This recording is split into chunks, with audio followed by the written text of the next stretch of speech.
बिस्मिल्लाहिर्रहमानिर्रहीम। अस्सलाम वालेकुम। कैसे हैं आप सब? उम्मीद करती हूँ सब ठीक ठाक होंगे और खैरियत से होंगे। मैं हूं निसा अंसारी और आप देख रहे हैं निसा लव कुकिंग। आज हम लोग बनाएंगे बहुत ही मज़े की और क्रिस्पी से चाइनीज़ चिकन गोला कबाब।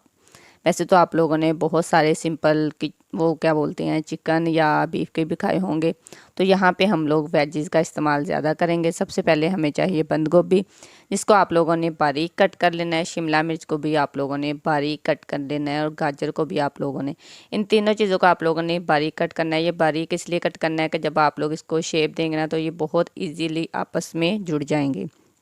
यहाँ पे चिकन था मेरे पास बोनलेस, इसको मैंने नमक और काली मिर्च डाल के बॉईल कर लिया था। बॉईल करने के बाद इसको मैंने श्रेड कर लिया था। तो चलिए जिसको बनाना स्टार्ट करते हैं। ये बहुत ही सिंपल है और बहुत ही मज़े के बने थे। यहाँ पे इसको बनाने के लिए एक अदर हमें चाहिए पैन, जिसमें हम लोगों ने ऑयल डालना है। साथ में हम लोगों ने लहसुन कटिंग करके इसके अंदर डाल देना है। इसको लाइट गोल्डन सा फ्राई करना है। जब इसमें से लहसुन की खुशबू आनी शुरू हो जाएगी, उसके बाद आप लोगों ने जो चिकन बॉयल किया हुआ है वो इसमें डाल देना है और इसको अच्छे से मिक्स कर लेना है। 2-3 मिनट के लिए इसको आपने हिलाना है। उसके बाद जो हम लोगों ने सारी वेजीज़ कटिंग करके रखी थी वो इसमें शामिल कर देनी है, क्योंकि हमारी जो वेजीज़ हैं वो बहुत ही बारीक है, इसलिए ये पकने में बहुत ज़्यादा टाइम नहीं लगा था।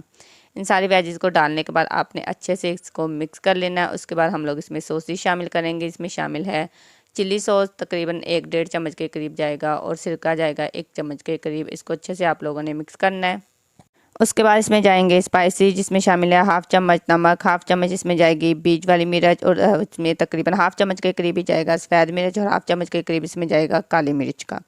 क्योंकि ये चाइनीज़ स्टाइल में बना रहे हैं तो इसके स्पाइस भी हम लोग बहुत ही लाइट वेट से रखेंगे। ये बहुत ही क्रिस्पी बने थे और बहुत ही मज़े के बने थे। इसमें आप लोगों ने थोड़ा सा पानी शामिल करना है और उसको अच्छे से हिला लेना है, ताकि जो हमारी वेजिस है वो अच्छे से गल जाए। उसके बाद आप लोगों ने इसको अच्छे से हिलाने के बाद, यहाँ पे मैंने वैसे इसमें मटर भी शामिल किए थे, वो मैं पहले डालना भूल गई थी, तो मैंने जल्दी से पानी गर्म किया, उसके अंदर मैंने फ्रोज़न मटर डाले, इसको बॉयल होने के लिए रख दिया। तो यहाँ पे जो हमारी बाकी सारी वेजेस हैं वो पक चुकी हैं। इसी पैन में एक थोड़ा सा हम लोग डालेंगे ऑयल, उसमें डालेंगे थोड़ा सा मैदा। इसको अच्छे से आप लोगों ने भून लेना है।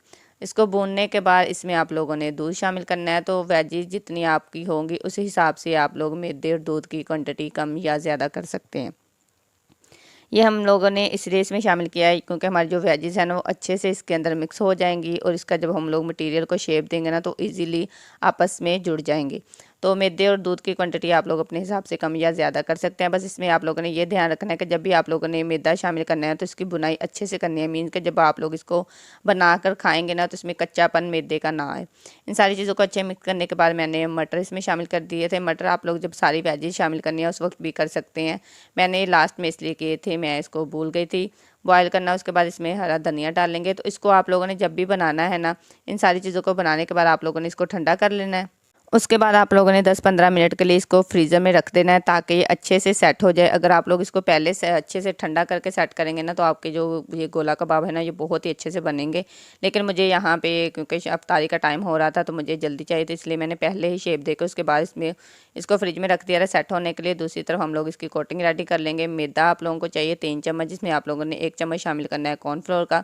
उसके बाद इसमें जाएगा नमक और काली मिर्च, बस ये 2 सिंपल स्पाइसेस इसमें जाएंगे। इसके बाद आप लोगों ने इसमें पानी शामिल करना है। लिक्विड आप लोगों ने बहुत पतला या बहुत ज़्यादा गाढ़ा नहीं रखना, मीन्स के हल्का सा पतला हो, बहुत ज़्यादा गाढ़ा ना हो। उसके बाद हम लोगों ने साथ में ब्रेड क्रम्स इसके ऊपर लगाने हैं। इसकी आप लोग अगर अंडे की कोटिंग करेंगे ना तो आपके ये जो है गोला कबाब ये जुड़ेंगे नहीं, तो बेहतर है कि आप लोग इसकी मैदा और कॉर्नफ्लोर की कोटिंग ही करें। पहले आप लोगों ने इसमें डिप करना है। इसको डिप करने के बाद आप लोगों ने इसके ऊपर ब्रेड क्रम्स लगाने हैं। जब भी आप लोगों ने इसके ऊपर ब्रेड क्रम्स लगाने हैं, इसको हाथों की मदद से आप लोगों ने अच्छे से दबाना है, ताकि जो आप लोगों के चाइनीज़ गोला कबाब हैं ये आपस में अच्छे से जुड़ जाएँ।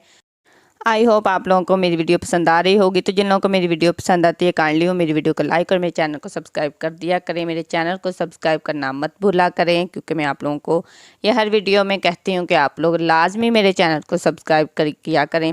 यहाँ पे जो हमारे चाइनीज़ गोला कबाब अच्छे से सेट हो चुके हैं। अब हम लोग इसको फ्राई करेंगे। जब भी आप लोगों ने इसको फ्राई करना है, बहुत ज़्यादा हीटअप आप लोगों का ऑयल नहीं होना चाहिए। एक तरफ से खूबसूरत सा कलर आने तक आप लोगों ने इसको फ्राई करना है। जब एक तरफ से इसका खूबसूरत सा कलर आ जाएगा, फिर आप लोगों ने इसकी साइड चेंज करनी है। जब भी आप लोगों ने इसको फ्राई करना है फ़ौरन से आप लोगों ने चम्मच की मदद से इसको नहीं हिलाना, इससे आपके ये कबाब जो है ना ये टूट सकते हैं।